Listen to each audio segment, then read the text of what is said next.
Next derivation में बोल रहा है क्लास हम लोगों को टॉर्क फाइंड करना है। एक इलेक्ट्रिक डाइपोल, देखो फिर वर्ड आ गया इलेक्ट्रिक डाइपोल, पता है क्या है? इन अ यूनिफॉर्म इलेक्ट्रिक फील्ड। अब electric dipole uniform electric field में रखा हुआ है, एक डाइपोल रखा हुआ है और उस पर हमें टॉर्क फाइंड करना है। अब क्लास अगर थोड़ा सा 11th में याद हो तो फोर्स किसी ऑब्जेक्ट को चलाता है तो टॉर्क घुमाता है।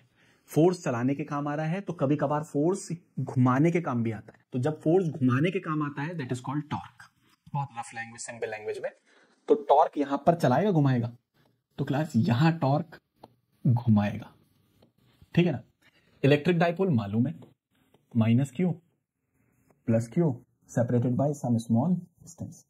यूनिफॉर्म इलेक्ट्रिक फील्ड बिल्कुल मालूम है, एक इलेक्ट्रिक फील्ड जिसकी वैल्यू भी चेंज ना हो, जिसकी डायरेक्शन भी चेंज ना हो। इस पे डेरिवेशन करना है हमें, चलो आओ निपटाते हैं।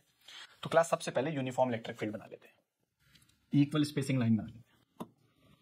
तो क्लास हमें एक यूनिफॉर्म इलेक्ट्रिक फील्ड दे रखी है इस तरह से, लेट्स से, ठीक, इस तरह से यूनिफॉर्म इलेक्ट्रिक फील्ड। तो क्लास ये हमारी आ गई यूनिफॉर्म इलेक्ट्रिक फील्ड। कितनी आ गई क्लास हमारे पास? E, ठीक है। अब क्लास यहां पर इसमें हमारे पास एक डाइपोल रखा हुआ है, लेट्स से कुछ इस तरीके से एक डाइपोल रखा हुआ है, ठीक है। और ये डाइपोल पर हमारा कुछ नेगेटिव चार्ज माइनस क्यू, ये हमारा उतना ही पॉजिटिव चार्ज। इस डिस्टेंस को इसके बीच की कुछ मान लो, क्या माने, मान लो 12 दे रखी है। कितनी दे रखी है हमारे पास ये डिस्टेंस? 12 दे रखी है, ठीक है। अब क्लास अगर तुम यहां ध्यान से देखो तो इलेक्ट्रिक डाइपोल मूवमेंट की डायरेक्शन क्या होगी? It will be from minus Q two plus Q, minus Q two plus Q होगी, सही है। और इलेक्ट्रिक फील्ड की डायरेक्शन ये रही, देखो आगे की तरफ ये रही, ये हमारी इलेक्ट्रिक फील्ड की डायरेक्शन है, देखो ये रही, ठीक है। तो इन दोनों के बीच में कुछ एंगल भी दे रखा है, कितना? थीटा।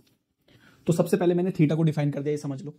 ये इलेक्ट्रिक डाइपोल मूवमेंट दे रखा है पी, ये इलेक्ट्रिक फील्ड दे रखी है ई, तो पी और ई के बीच का एंगल क्या दे रखा है? थीटा दे रखा है।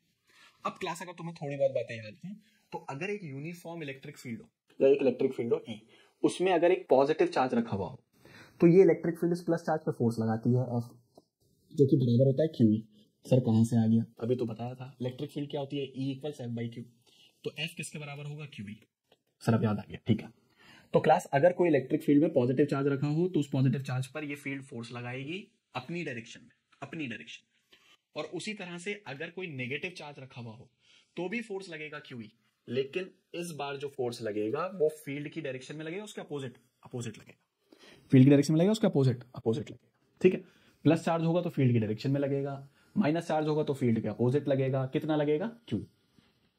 तो क्लास इस वाले नेगेटिव चार्ज को ध्यान से देखो, ये इलेक्ट्रिक फील्ड इस नेगेटिव चार्ज पर फोर्स लगाएगी अपनी डायरेक्शन में, अपनी डायरेक्शन से अपोजिट लगाएगी सर, ठीक है। कितना लगेगा? क्यू ई लगेगा। कितना लगेगा क्लास? क्यू ई लगेगा, ठीक है सर, ये तो बात समझ आ गई। उसके बाद ये पॉजिटिव चार्ज है इलेक्ट्रिक फील्ड में रखा हुआ है, तो ये इलेक्ट्रिक फील्ड इस पॉजिटिव पे भी लगाएगी, अपनी डायरेक्शन में लगाएगी, अपोजिट लगाएगी। सर ये भी अपनी डायरेक्शन में लगाएगी, प्लस चार्ज है तो कितना लगाएगी? अपनी डायरेक्शन में प्लस चार्ज। कितना लगेगा? F equals Q. अब क्लास ध्यान से देखो, इस डाइपोल पे इधर से भी क्यू ई फोर्स लग रहा है और इधर से भी क्यू ई फोर्स लग रहा है, तो ये दोनों फोर्सेस एक दूसरे को कैंसिल कर देंगे। ये राइट साइड है, ये लेफ्ट साइड है, ये भी क्यू ई, ये भी क्यू ई, दोनों ने दूसरे को कैंसिल कर दिया। तो यहां पर एक बहुत काम की बात समझ में आई कि यहां पर डाइपोल पर नेट फोर्स तो जीरो होगा, बस फील्ड कैसी होनी चाहिए? यूनिफॉर्म होनी चाहिए। नॉन यूनिफॉर्म में नॉन जीरो हो जाएगा, यूनिफॉर्म अगर फील्ड होगी तो net force will be zero. एक बात। दूसरी बात, एक फील आ रही है सर हमें कि ये फोर्स और ये फोर्स मिलके इसे घुमा रहे हैं ऐसे, ये दोनों फोर्स मिलके इसे घुमा रहे हैं ऐसे, है ना। तो इस घूमने के इफेक्ट को यहां पे किससे रिप्रेजेंट कर रहे हैं? टॉर्क। ये फाइंड करना है। तो 11th क्लास में अगर हम चले जाएं क्लास, तो 11th क्लास में टॉर्क का एक फॉर्मूला है, अब टॉर्क। तो क्लास यहां पर अगर तुम नोटिस करोगे तो क्लास टॉर्क कैसे फाइंड करेंगे? टॉर्क को फाइंड करने का formula, torque will be force into perpendicular distance, force into perpendicular distance, force into perpendicular distance, ठीक है। अब ये परपेंडिकुलर डिस्टेंस क्या है इसको समझते हैं। तो क्लास थोड़ा सा यहां पर कंस्ट्रक्शन करेंगे। यहां क्या करेंगे, एक लाइन तो यहां ड्रॉ करो नीचे की तरफ, देखो ये आ गई, ठीक, और एक यहां से ट्राइंगल सा बना लेते हैं, ठीक। अब क्लास यहां पर फोर्स तो बहुत सिंपल है, वो समझ में आ रही है बात, विच इज क्यू ई, है ना। कपल फोर्स बन रहा है तो दोनों फोर्स में से फोर्सेस की वैल्यू तो सेम ही है, किसी भी एक फोर्स का वैल्यू लिख दो वहां पर, विच इज क्यू ई। अब यहां पे जो परपेंडिकुलर डिस्टेंस है वो परपेंडिकुलर डिस्टेंस कैसे फाइंड करेंगे, उसका तरीका ये है कि वो डिस्टेंस जो दोनों फोर्स पे परपेंडिकुलर, फिर सुन लो क्लास ध्यान से मेरी बात, वो डिस्टेंस जो दोनों फोर्स पे परपेंडिकुलर। तो यहां पर कौन सी डिस्टेंस दोनों फोर्स पे परपेंडिकुलर है, इसको ध्यान से देखो, ये वाली लाइन को, ये इस वाले फोर्स के साथ भी 90 पर है और ये इस वाले फोर्स के साथ भी 90 पर है। तो ये हमारा होगा कॉमन नॉर्मल या परपेंडिकुलर डिस्टेंस, ये फाइंड करनी है। अब बताओ ये डिस्टेंस क्या दे रखी है हमें, ये पूरी 12 दे रखी है सर, बिल्कुल, ये थीटा तो ये भी थीटा तो ये भी थीटा, ठीक है।